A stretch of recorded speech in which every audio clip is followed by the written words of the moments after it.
पर्वों में पर्व छठ पर्व, इसकी जितनी प्रशंसा की जाए उतना कम है। जहाँ समस्त विश्व उगते सूर्य को प्रणाम करता है और सूर्यास्त को सही नहीं मानता, वहीं दूसरी ओर भारत का उत्तरी भारत सर्वप्रथम अस्त होते सूर्य को प्रणाम करता है, जो यह बताता है कि भगवान सूर्य की दिशा बदल लेने से हमारा भाव कम नहीं होता। 40 करोड़ से अधिक लोग छठ पूजा मनाते हैं। विशेष रूप से बिहार, झारखंड, उत्तर प्रदेश समेत संपूर्ण भारत में इस पर्व को बड़े ही हर्षोल्लास के साथ मनाया जाता है। अगर उत्तर भारतीय विदेशों में भी हैं, तो वहाँ भी इस पर्व को बड़े ही उत्साह से मनाते हैं। छठ पूजा क्या है और क्यों मनाया जाता है? छठ पूजा कार्तिक माह के शुक्ल पक्ष की षष्ठी तिथि को मनाई जाती है। छठ पूजा विशेष रूप से सूर्य देव की उपासना का पर्व है। इस पर्व में व्रती 36 घंटे का व्रत रखते हैं। छठ पूजा कब से मनाया जा रहा है, यह ठीक बता पाना बहुत ही कठिन है, परंतु कुछ पौराणिक कथाओं के अनुसार महाभारत काल में द्रौपदी भी छठ माता का व्रत किया करती थी।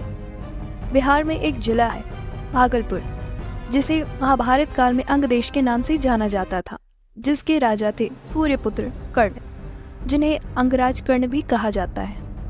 सूर्यपुत्र कर्ण भी भगवान सूर्य को दोनों पहर में अर्घ दिया करते थे। एक और कथा के अनुसार एक राजा थे प्रियव्रत और रानी मालिनी के कोई भी संतान नहीं थे। इससे दोनों बहुत ही दुखी थे। तब महर्षि कश्यप ने उन्हें पुत्र का मेष्टि यज्ञ करने को कहा। जब उन्होंने यह यज्ञ किया तो महर्षि कश्यप ने रानी को एक खीर खाने को दी, जो भगवान को भोग लगाने के लिए बनाई गई थी। खीर खाने के कुछ समय पश्चात राजा और रानी को एक पुत्र की प्राप्ति हुई, लेकिन उनका भाग्य इतना खराब था कि बालक मृत पैदा हुआ। जब राजा अपने पुत्र के शव को लेकर शमशान गए तो वह स्वयं भी प्राण त्यागने का प्रयास किए, तो देवऋषि नारद उनके समक्ष प्रकट हुए। उन्होंने राजा से कहा कि यदि कोई सच्चे मन से और विधिवत छठी माता का व्रत और पूजा करता है तो उसकी सभी मनोकामनाएं पूरी होती हैं। उनका कहा मानकर राजा ने सच्चे मन से छठी माता की पूजा की और व्रत करके उन्हें प्रसन्न किया। राजा की भक्ति से छठी माता ने उसे एक पुत्र का आशीर्वाद दिया।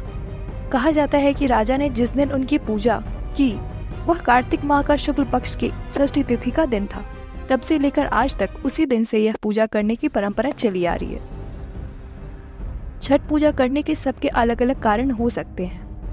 छठ पूजा के 4 महत्वपूर्ण दिन होते हैं। छठ पूजा का पहला दिन नहाए खाए।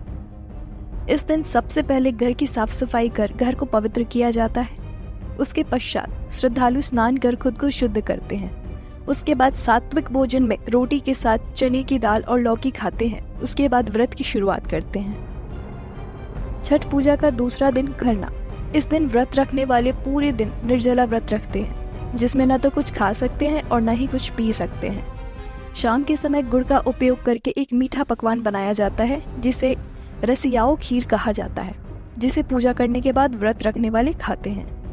उसी रात छठी माता का प्रसाद के रूप में ठेकुआ नामक मिठाई तैयार की जाती है, जो चीनी, चाशनी, गेहूं के आटे और घी से बनी होती है।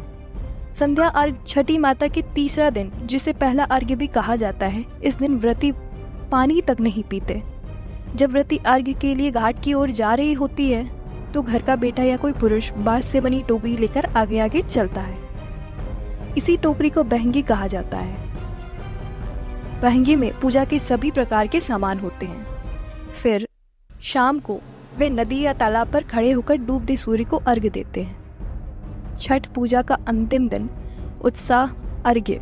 इसी दिन उगते सूर्य के अर्घ्य दिया जाता है।